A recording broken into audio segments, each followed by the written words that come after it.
하나님께서 오늘 우리에게 주시는 말씀은 시편의 말씀입니다. 시편 98편 1절부터 마지막 9절까지에 있는 말씀입니다. 시편 98편 1절부터 9절까지의 말씀은 구약 성경 873쪽쯤에 기록되어 있습니다. 시편 98편 1절부터 9절까지의 말씀입니다. 우리 다 찾으셨으면 한 절씩 교독하도록 하겠습니다. 새 노래로 여호와께 찬송하라. 그는 기이한 일을 행하사 그의 오른손과 거룩한 팔로 자기를 구원을 베푸셨음이로다.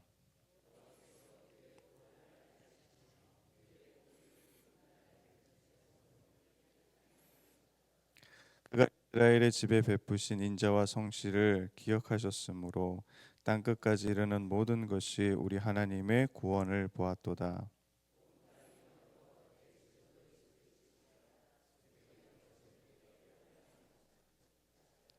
수금으로 여호와를 노래하라. 수금과 음성으로 노래할지어다.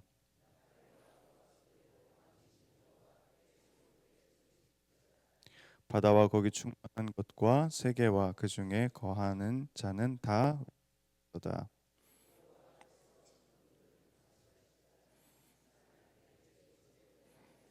함께 읽겠습니다. 그 땅을 심판하러 임하실 것이미로다. 그가 의의 세계를 판단하시며 공평으로 그의 백성을 심판하시리로다. 아멘. 우리는 이번 한 주 한 영혼을 위해서 같이 기도하고 있습니다. 우리가 복음의 통로이고 우리를 통해 전해져야 될 것이 세 가지가 있었습니다. 첫 번째로 믿음, 두 번째로 진리의 지식, 세 번째로 영생의 소망이었습니다. 있는 그대로, 받은 그대로 전달해야 되는 것이 우리의 사명인 겁니다. 그런데 우리의 입술이 아니라 우리의 선한 행위와 삶을 통해서 그것을 증언해야 된다 그랬습니다. 그래서 하나님께서 영원한 약속을 우리에게 주셨고 예수님께서 우리의 모든 죄를 깨끗하게 해주셨고 성령님께서 그 깨끗함을 계속 유지하며 살아갈 수 있도록 그렇게 만들어 주신다라고 말씀드렸습니다. 그 하나님, 세 분 하나님께서 낮은 곳에 계시기에 우리도 한 걸음 더 내려가서 그 하나님과 함께 할 때 그 하나님의 능력이 우리 안에 주어지고 우리가 그것을 가지고 선한 삶을 살아갈 수 있게 된다라는 이야기가 디도서의 이야기입니다. 오늘 우리가 읽은 이 98편의 이야기는 이제 우리가 복음의 통로로 살아갈 때 딱 한 가지 여러분이 꼭 갖고 가셔야 될 믿음 한 가지가 있습니다. 그 믿음에 대해서 이야기하는 것이 무엇이냐면 오늘 98편의 이야기입니다. 오늘 보시면 시편을 제가 늘 읽으실 때 제일 먼저 보셔야 될 게 뭐라고 말씀드렸습니까? 제목을 잘 보셔야 된다. 근데 오늘 시편 98편의 제목이 어떻게 돼 있죠? 이걸 보시면 이거 쓰다 말았다. 뭘 보통 무슨 시라고 나와야 되죠? 다윗의 시, 뭐 솔로몬의 시 이런 식으로 사람 이름이 붙어야 돼요. 그런데 그 사람이 이름이 없고 뭐라고 되어 있습니까? 그냥 시라고 되어 있어요. 저도 처음에 이 말씀을 읽을 때 이거 그냥 뭐 누가 기록하다가 빠뜨렸나 이런 생각이 들었는데 그런데 이 시라는 제목에 깊은 뜻이 있습니다. 여러분 며칠 전에 참 기쁜 소식이 있었죠. 그 한강이라는 작가가 노벨 문학상을 받았어요. 제가 너무 기뻤어요. 그 며칠 전에 이제 새벽에 새벽 예배 마치고 이제 이렇게 뉴스를 보는데 그 뉴스를 봤는데 너무 제가 기뻤어요. 저도 사실 중학교 때부터 시도 쓰고요. 소설도 한두 편 썼었어요. 지금은 못 쓰는데 그런데 저도 문학 소년이어서 굉장히 관심이 많은데 이 한강이라는 작가가 노벨 문학상을 받았던 여러 가지 이유가 있지만 그 중에 하나가 뭐냐면 그분이 쓰는 문체예요. 어떤 문체를 쓰냐면 굉장히 간결하고 또 깊은 문체를 쓰시거든요. 근데 그 이유가 뭐냐면 이분이 소설가로 데뷔한 게 아니라 맨 처음에 등단할 때 시인으로 등단하셨어요. 그래서 시를 쓰는 문체를 갖고 있기 때문에 물론 아버지 소설가 아버지 영향도 많이 받았지만 그래서 그 문체를 가지고 소설을 쓰다 보니까 소설을 읽어보시면 굉장히 간결한데 깊은 것들이 담겨 있어요. 이 시라는 게 그렇습니다. 시의 언어는 우리가 뭐라고 하냐면 우리 학교 다닐 때 배우셨죠. 함축적이다. 적은 언어를 사용하기 때문에 굉장히 깊은 의미를 담고 있어요. 읽는 사람의 지식이나 어떤 지혜의 풍성함에 따라서 느끼는 정도가 매우 달라지는 게 이 시인데, 오늘 98편도 똑같은 이야기를 하는 겁니다. 굉장히 우리 삶의 깊은 이야기를 하고 있는데, 여러분, 우리 삶의 가장 깊은 부분이 어딜까요? 우리 삶의 가장 깊은 부분까지 내려가면 뭐가 있냐면 거기에 생명과 죽음이라는 게 있어요. 우리의 존재를 좌지우지하는 거거든요. 그런데 여러분, 참 재미난 것이 생명을 가진 존재는 반드시 무엇을 경험하게 되어 있습니까? 죽음을 경험하게 되어 있어요. 이거는 벗어날 수가 없는 겁니다. 그런데 죽음 앞에선 생명에, 그 생명에게 또 다른 생명을 누군가 준다면 어떨까요? 여러분, 우리가 구원이라는 단어가 뭐냐면 죽음으로 끝날 수밖에 없는 생명에 새로운 생명을 선물로 주는 것인데, 그런데 그 생명은 어떤 특징을 갖고 있냐면 다시 죽음을 보지 않아도 되는 특징을 갖고 있는 거예요. 그러니까 여러분, 죽을 수밖에 없는 생명이 그 새로운 생명, 죽음을 보지 않아도 되는 그 생명을 받는다는 거, 구원을 받는다는 거는 굉장히 큰 기쁨인 겁니다. 왜냐하면 내 존재가 다시 새롭게 되는 거기 때문에. 여러분 다 경험하셨을 거예요. 우리가 여러분 그것을 언제 경험합니까? 죄인은 우리가 죽을 수밖에 없었지만 예수 그리스도를 인격적으로 만날 때 우리가 그것을 가장 깊이 경험해요. 그래서 여러분, 예수님을 딱 만나고 믿음을 처음 선물 받았을 때 여러분의 마음속에 어떤 감정이 가장 크게 들어있었습니까? 말할 수 없이 기뻐요. 뭘 해도 기쁘고 누굴 봐도 기쁘고 정말 기뻐요. 그런데 안타깝게도 여러분, 그 기쁨이 얼마나 가십니까?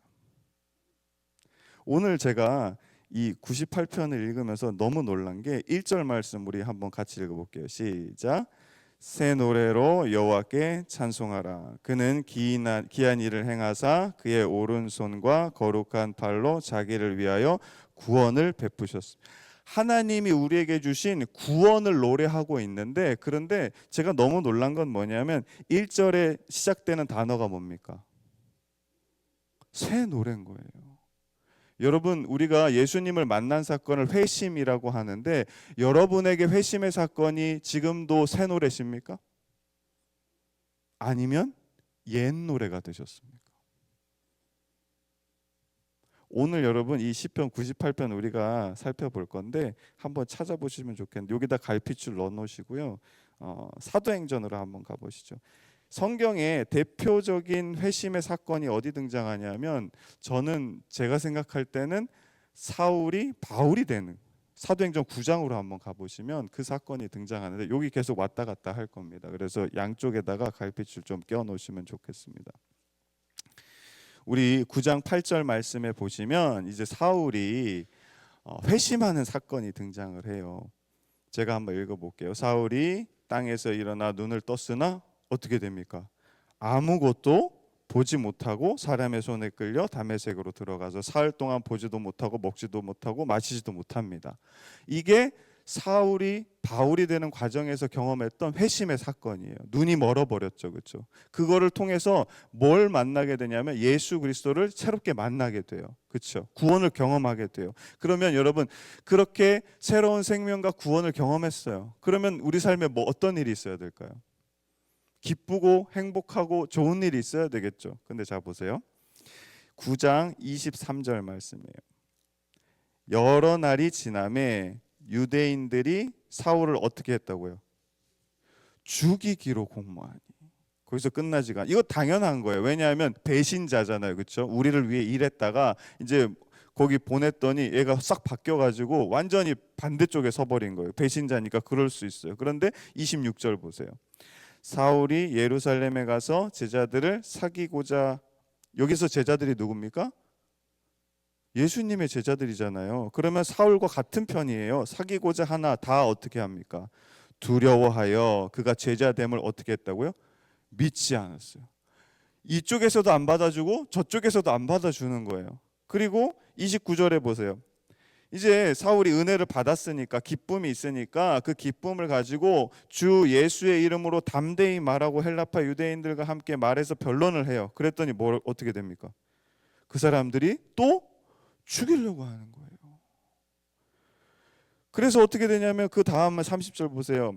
형제들이 알고 가이사랴로 데리고 가서 다소가 어디냐면 이 사울의 고향이거든요. 그러니까 내가 예수님을 만났어요. 회심을 했어요. 구원을 받았어요. 새로운 생명을 얻었는데 내 삶에 계속 안 좋은 일이 막 벌어지는 거예요. 결국에는 내가 예수의 이름을 정말 증언하려고 열심히 했는데도 불구하고 결국에는 어디로 쫓겨갑니까? 자기 고향으로 쫓겨가는 신세가 되는 거라는 거예요. 여러분, 우리도 예수님을 만나요. 만나서 큰 기쁨을 경험했지만 그 기쁨을 경험하고 나면 우리 삶이 여러분 평탄해집니까? 여전히 삶은 무겁고요. 문제도 있고 고통도 있고 또 풀리지 않는 기도의 제목도 있고 또 두려움도 있고 염려도 여전히 있어요. 또 안 좋은 일도 계속 일어나요. 그런 일을 겪다 보면 여러분 우리가 처음 경험했던 그 구원의 기쁨이 우리 마음에 어떻게 될까요? 계속 있지가 않아요. 새 노래가 계속 불려지는 게 아니라 옛 노래가 되는 겁니다. 다시 우리 넘어와서 한 가지 더가 있는데 98편 2절과 3절 말씀 우리 한번 같이 읽어볼게요. 98편 2절과 3절 말씀입니다. 시작. 여호와께서 그의 구원을 알게 하시며 그의 공의를 문 나라의 목전에서 명백히 나타나셨도다. 그가 이스라엘의 집에 베푸신 인자와 성실을 기억하셨으므로 땅 끝까지 이르는 모든 것이 우리 하나님의 구원을 보았도다. 1절과 2절 말씀해 보시면 똑같이 하나님이 이스라엘 백성들에게 베풀었던 구원을 이야기해요. 그래서 동사가 과거형으로 되어 있는데 어떤 내용이냐면 애굽에서 종살이 하던 사람들을, 아무것도 없는 사람들을 이끌어내서 땅도 주시고 나라도 주시고 왕도 주시고 집도 주시고 모든 것을 다 주셨단 말이에요. 이게 여러분 얼마나 큰 하나님의 은혜이고 구원입니까? 근데 지금 이 시편을 노래하는 사람들은 여러분 어디에 살고 있어요? 이미 그 땅 이스라엘에 살고 있는 거예요. 이거는 내가 경험한 것도 아니고 내 할아버지의 할아버지의 할아버지가 경험했던 거고 이미 다 끝난 거예요. 나는 이거를 당연한 것처럼 누리고 있다라는 거예요. 여러분, 예전에 우리가 핍박받을 때가 있었어요. 예수 그리스도를 믿는다는 이유로 죽임을 당하고 그럴 때는 예배 한번 드리는 게 너무나 귀하고 좋았죠. 그런데 여러분, 지금 예배당 오는 게 어떻습니까? 서로 오라고 난리잖아요. 우리가 여러분 예수 그리스도를 만난 그 구원을 경험한 것이 새 노래가 되기가 이렇게 힘든 겁니다. 옛 노래 중에도 더 옛 노래가 되고 이제는 그 노래가 어떤 거였는지 기억이 잘 나지도 않는 게 우리가 살아가는 이 신앙의 삶이라는 거예요. 그러면 여러분 어떻게 하면 우리가 이 옛 노래를 새 노래로 부를 수 있을까요? 그 비밀이 오늘 4절부터 8절까지 등장하는데 좀 긴데요. 한번 같이 읽어볼게요. 시작. 온 땅이여 여호와께 즐거이 소리칠지어다. 소리내어 즐겁게 노래하며 찬송할지어다. 수금으로 여호와를 노래하라. 수금과 음성으로 노래할지어다. 나팔과 호각 소리로 왕이신 여호와 앞에 즐겁게 소리칠지어다. 바다와 거기 충만한 것과 세계와 그 중에 거하는 자는 다 외칠지어다. 여호와 앞에서 큰 물은 박수할지어다. 산악이 함께 즐겁게 노래할지어다. 다 내용이 어떤 겁니까? 하나님을 찬양하는 내용이에요. 동사가 여러분 과거형에서 현정으로 다 바뀌었어요. 근데 여러분 이 하나님을 찬양하는 거에서 정말 중요한 게 뭐냐면 찬양의 주체를 잘 보셔야 되는데, 자 4절 말씀해 보시면 누가 찬양합니까? 온 땅이 찬양하죠. 7절에 보시면 누가 찬양하죠? 바다와 거기 충만한 것과 세계와 그 중에 거하는 자가 하나님을 찬양합니다. 8절에 보시면 누가 찬양합니까? 큰 물이 찬양하고요. 그 다음에 산악이 찬양합니다. 다 모아보면 뭐예요? 하나님이 창조하신 모든 피조물들이 뭐하고 있어요? 하나님을 다 찬양하고 있어요. 이게 무슨 뜻이냐 하면 다시 우리 사도행전 가보시죠. 사도행전으로 가보시면 사도행전 9장. 자, 우리 아까 9장 30절까지 읽었잖아요. 다 이제 사울이 예수 그리스도의 이 구원을 경험하고 나서 계속 계속 안 좋은 일들이 일어나서 결국에는 다 쫓겨갔어요. 자기 고향으로 다 실패하고 복음 전하는 것까지. 근데 31절 우리 한번 같이 읽어볼게요. 시작. 그리하여 온 유대와 갈릴리와 사마리아 교회가 평안하여 든든히 서가고 주를 경외함과 성령의 위로로 진행하여 수가 더 많. 여러분 이해가 되세요? 사울이 하나님의 말씀을 다 막 전했어요. 그런데 그게 성공했습니까? 실패했습니까? 다 실패했어요. 그래서 결국에는 열매 없이 고향으로 쫓겨갔단 말이에요. 그런데 오늘 성경이 뭐라고 이야기합니까? 유대와 갈릴리와 사마리아까지 가서 교회가 평안하고 든든히 서하고, 그 다음에 그 교회 안에 성도의 숫자들이 막 늘어나는 거예요. 하나님의 복음이 전파되는 겁니다. 어떻게 이런 일이 일어날까요? 자, 제가 성경 사실 때 무슨 성경 사라고 말씀드렸죠? 관주 성경사라고 말씀드렸죠. 새로 사실 거면. 그러면 보시면 관주 성경 있는 분들은 유대와 갈릴리아, 사마리아 옆에 보시면 교회라는 단어가 있는데 거기에 관주가 표시가 되어 있는데 혹시 있으세요?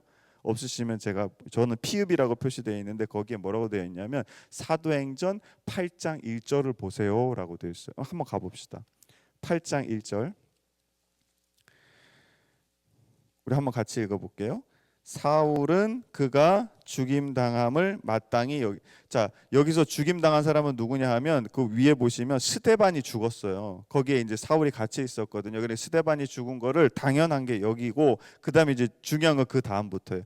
그날에 예루살렘에 있는 교회에 큰 박해가 있었어요. 그래서 사도 외에는 다 어떻게 합니까?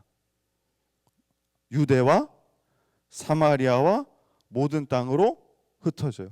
아까 여러분 31절, 9장 31절에 유대와 갈릴리와 사마리아에 있는 교회에 부흥이 일어나죠. 근데 그게 왜 일어났냐 하면 박해가 있었어요. 그 전에. 그래서 이 기독교를 믿는 모든 사람들이 사도를 제외하고 유대와 사마리아와 모든 땅으로 흩어져요. 근데 여러분 그 박해를 누가 했냐 하면 밑에 3절 보세요. 8장 3절에요. 사울이 교회를 어떻게 합니까? 진멸도 아니고 잔멸하는 거예요. 아니요, 그냥 다 색출해가지고 그냥 다 잡아가는 거예요. 사울을 통해서 여러분 이 박해가 일어났어요. 그래서 모든 기독교인들이 어디로 갔냐면 유대와 사마리아 온 땅으로 다 퍼졌거든요. 그 퍼진 유대인들이 뭘 하냐 하면 거기 가서 4절 말씀해 보시면 그 흩어진 사람들이 두루 다니며 뭐 합니까? 복음을 전하는 거예요. 그래서 여러분 8절 말씀해 보세요. 그 복음을 전하는 그 성에 뭐가 있습니까? 큰 기쁨, 구원의 기쁨이 있었다는 거예요. 보세요. 하나님이 일하셔요. 일하시는데 어떻게 일하시냐 하면 굉장히 독특한 방식으로 일하십니다. 여러분, 사울은 지금 이때 예수 그리스도를 만났습니까? 안 만났습니까? 안 만났어요. 회심을 경험하지 못했어요.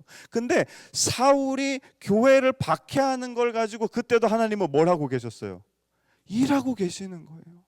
그 박해하는 걸 가지고 하나님이 일하시면서 나중에 사울의 사역이 회심한 다음에 내가 예수님을 알고 구원의 기쁨을 받았지만 그 사역이 다 실패했을 때도 하나님께서 뭐 하고 계셨어요?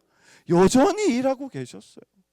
그래서 이 모든 각기 다른 겁니다. 교회를 핍박하던, 예수님을 만나던, 사역이 실패하던, 교회가 부흥하던, 하나님께서 여러분 그 모든 것을 뭐 하고 계시냐 하면 일하신다는 거예요.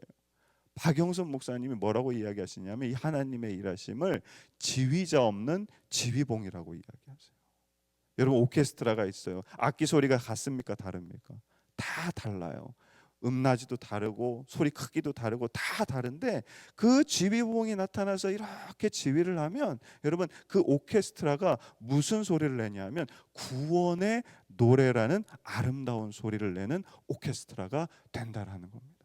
다시 여러분 우리 보세요. 왜 그러냐 하면 98편으로 넘어가셔서 98편에 자 이제 모든 만물들이 이제 하나님을 찬양하잖아요. 근데 9절이 정말 중요합니다. 마지막 9절입니다. 우리 한 목소리로 한번 같이 읽어볼게요. 시작. 그가 땅을 심판하러 여러분 그가 누구냐 하면 하나님이에요. 하나님의 마지막 일이 뭐냐 하면, 하나님께서 마지막으로 딱 끝내고 하시는 일이 뭐냐 하면 뭡니까? 땅을 심판하시는 겁니다. 계속 읽어볼까요? 그가 의의 세계를 판단하시며 공평으로 그의 백성을 또 뭐라고 나옵니까? 하나님이 하셔야 될 마지막 일이 뭐냐 하면 심판하시는 일이에요. 그러면 여러분, 하나님의 모든 일, 하나님이 여러분 일하셔요. 일하시는데 목적이 있는 거예요. 하나님은 본인이 너무 잘 알고 계세요. 내가 마지막에 이 모든 피조물을 향해서 해야 될 마지막 일이 뭐라고요? 심판인 거예요. 그러면 여러분, 하나님이 왜 일하시겠어요? 그 심판에 아무도 정죄받지 않고 내가 만든, 내가 사랑하는 죽음으로 끝나면 어떡해요? 지옥에 가면 어떡해요? 하나님의 모든 일하심이 방향과 목적이 정해져 있어요. 뭐냐 하면 모든 피조물이 구원받는 것을 하나님이 가장 원하시는 겁니다. 사랑하는 성도 여러분, 우리가 믿으셔야 될 게 하나 있어요. 뭐냐 하면 첫 번째로, 하나님의 일하심의 목적은 여러분 이 세상 모든 피조물을 구원하기 위함입니다. 그 하나님 쉬지 않으세요. 왜냐하면 마지막이 뭐로 끝나니까? 심판으로 끝나니까. 그 전에 다 구원하셔야 되니까 우리가 여러분 정말 간절히 기도하던, 기도하지 못하던, 여러분 생각하지도 못하던 어떤 상황에 있을 때라도 하나님은 뭐 하시냐 하면 일하시는 거예요. 그런데 여러분 너무나 안타까운 게 뭐냐 하면, 하나님의 일하심을 여러분 우리도 볼 수 있습니까? 잘 못 볼 때가 많잖아요. 근데 여러분, 하나님 모르는 저 밖에 있는 사람들은요 아예 볼 수가 없어요. 그러면 그 하나님의 일하심을 누가 보여주실 거예요? 구원의 통로로 하나님이 삼은 내가, 먼저 하나님의 믿음과 진리를 아는 지식과 영생의 소망을 받은 내가 내 삶을 통해서 그 사람들에게 보여줘야 되는 거예요. 그러면 여러분, 분명히 하나님은 그 전부터 일하시고 계셨고 계속 일하실 것이고, 내가 기도하는 내 남편, 내가 기도하는 내 아내, 내가 기도하는 내 자녀, 내가 기도하는 내 부모, 내가 기도하는 내 친구와 지인, 다 어디의 자리로? 구원의 자리로 분명히 이끌어 주실 줄로 믿습니다. 이 믿음이 저와 여러분 안에 있기를 주님의 이름으로 간절히 축원합니다. 이 믿음 가지고 우리가 여러분 구원의 복음의 통로로 살아갈 때 우리를 통해 하나님의 그 놀라운 구원과 기쁨과 하나님의 일하심의 역사가 일어날 줄로 믿습니다. 바라기는 저 여러분의 삶이 정말 많은 사람들을 여러분 품을 수 있을 만큼 더 많이 품으시기를 바랍니다. 그 사람들을 내가 품고 기도하는 건 여러분 누가 일하시는 거예요? 하나님이 일하시는 겁니다. 이 믿음 가지고 기도하시며 그들에게 하나님의 이름을, 복음을 전해주시는 저와 여러분의 삶이 되시기를 주님의 이름으로 간절히 축원합니다.